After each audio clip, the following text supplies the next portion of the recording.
Have you ever stopped and thought about this? How is it possible that a machine weighing over 500,000 kilograms doesn't just lift off the ground, but calmly flies across oceans for hours? Today, we're breaking down how airplanes actually fly.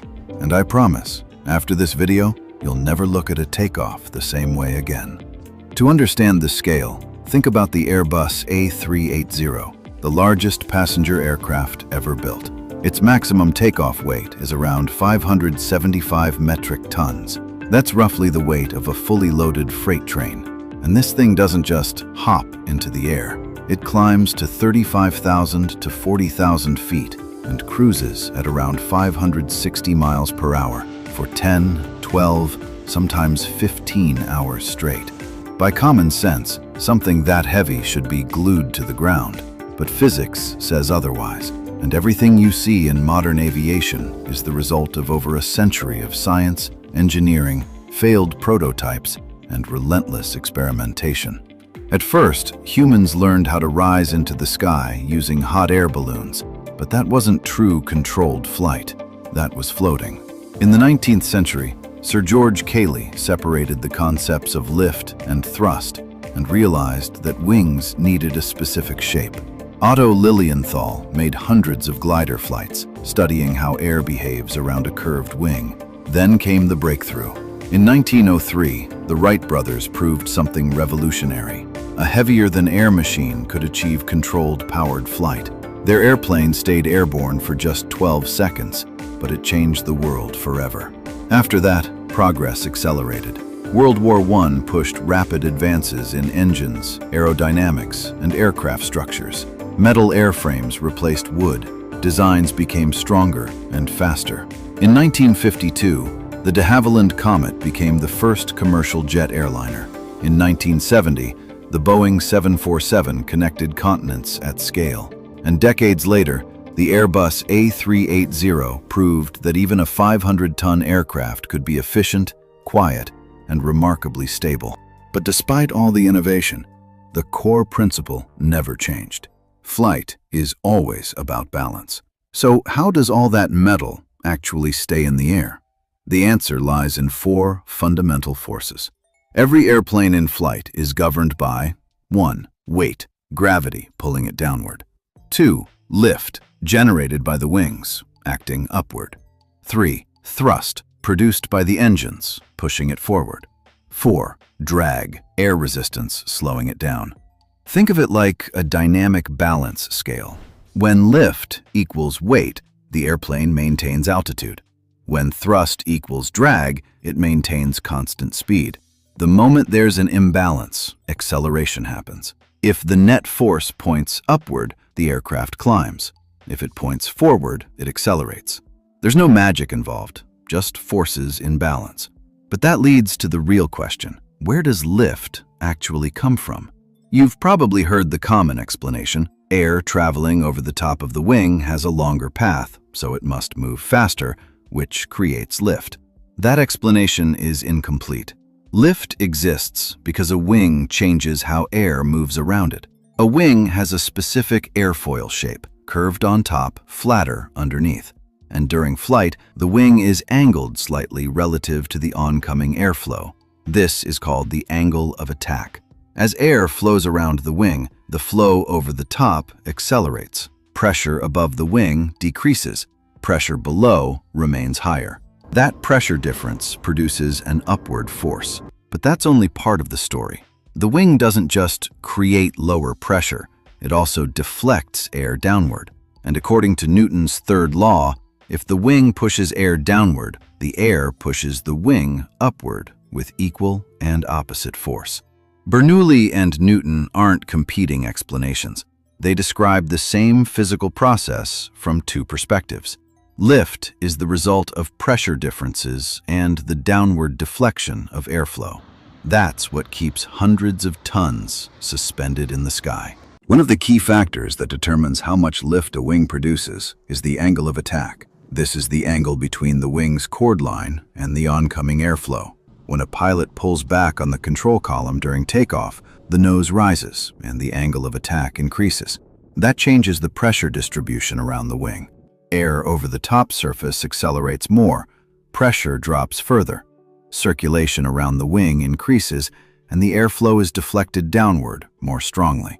As a result, the lift coefficient, CL, increases, and that means lift increases.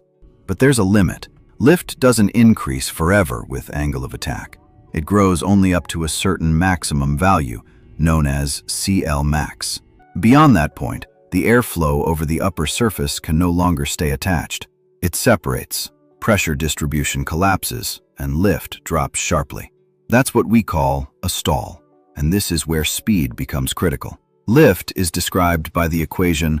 You don't need to memorize the formula. One thing matters. Velocity is squared. That means if speed doubles, lift increases 4 times. If speed is cut in half, lift drops to 1/4. And we're talking about airspeed, speed relative to the surrounding air. The faster the airplane moves, the more air mass flows around the wing each second. The more air it can redirect downward, the more lift it produces. That's why an airplane can't just jump off the runway. Before takeoff, it must accelerate until lift equals weight. At that exact moment, the airplane lifts off, not because it became lighter than air, but because aerodynamic forces reached equilibrium. We already talked about pressure differences. Now let's look at the same process from another angle: momentum. A wing doesn't just create low pressure. It creates a pressure distribution that causes the airflow behind the wing to tilt downward. This is called downwash. Every second, an enormous mass of air flows around the wing. Aerodynamic forces change the direction of that flow, giving it a downward component of velocity. And according to Newton's third law, if the wing gives the air downward momentum, the air gives the wing equal upward momentum. Lift is essentially the rate of change of momentum of the air. The airplane isn't sitting in the sky, it's continuously interacting with the airflow, redirecting it. But what happens when the aircraft needs to fly slowly, like during takeoff or landing? That's where wing high-lift devices come into play. If you look out the window before takeoff, you'll see the wing changing shape. Flaps extend from the rear, slats extend from the front, creating a slot. Aerodynamically, this does 3 main things. 1. Slightly increases the effective wing area, S. 2. Significantly increases camber, the curvature of the airfoil. 3. Dramatically increases the lift coefficient, CL. The increase in CL is the most important factor. It allows the wing to generate much more lift at lower speeds.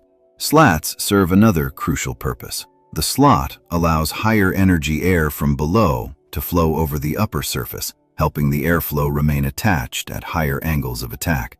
This delays stall. That's why aircraft can safely operate at much lower speeds during takeoff and landing. So why do commercial jets cruise at 35,000 to 40,000 feet? At those altitudes, the air is much thinner. Drag is lower. Fuel efficiency improves. Drag depends directly on air density. The denser the air, the more resistance the aircraft experiences. By climbing higher, the airplane reduces drag and burns less fuel per mile. There are additional benefits. Cold air improves engine efficiency. There are fewer weather systems and storm cells, less turbulence caused by terrain and surface heating. As fuel is burned, the airplane becomes lighter. That allows it to gradually climb even higher during the flight, a procedure known as a step climb. So how does takeoff actually happen? Takeoff isn't just full throttle and go. It's a carefully calculated sequence of speeds and actions.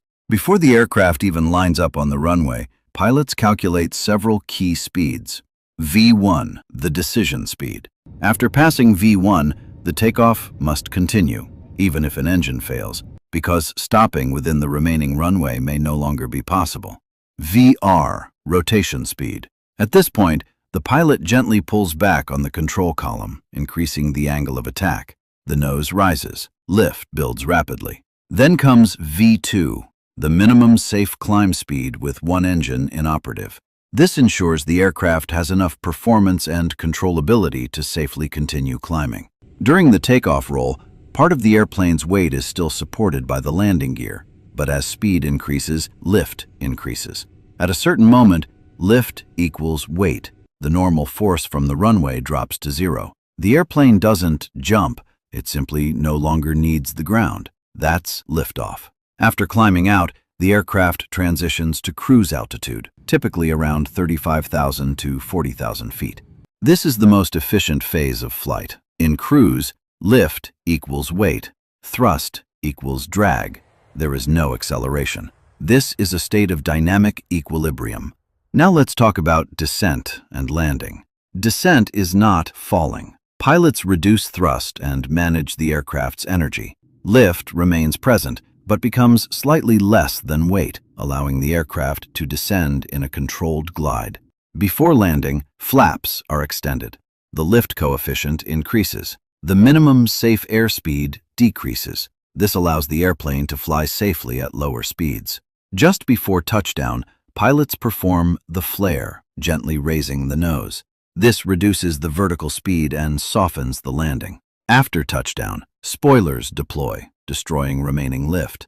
Thrust reversers activate. Brakes are applied. Lift rapidly decreases, and the aircraft's full weight transfers onto the landing gear. Every time you watch a massive airliner lift off, it feels like it's defying gravity. But it's not breaking the laws of physics, it's using them. Lift, thrust, drag, angle of attack, everything exists in precise balance. To me, that's the real beauty of aviation. Not magic, but exact calculations and respect for the laws of nature. And now I'm curious. Have you ever wondered how airplanes actually slow down after landing? I've already made a video about that. Check it out next.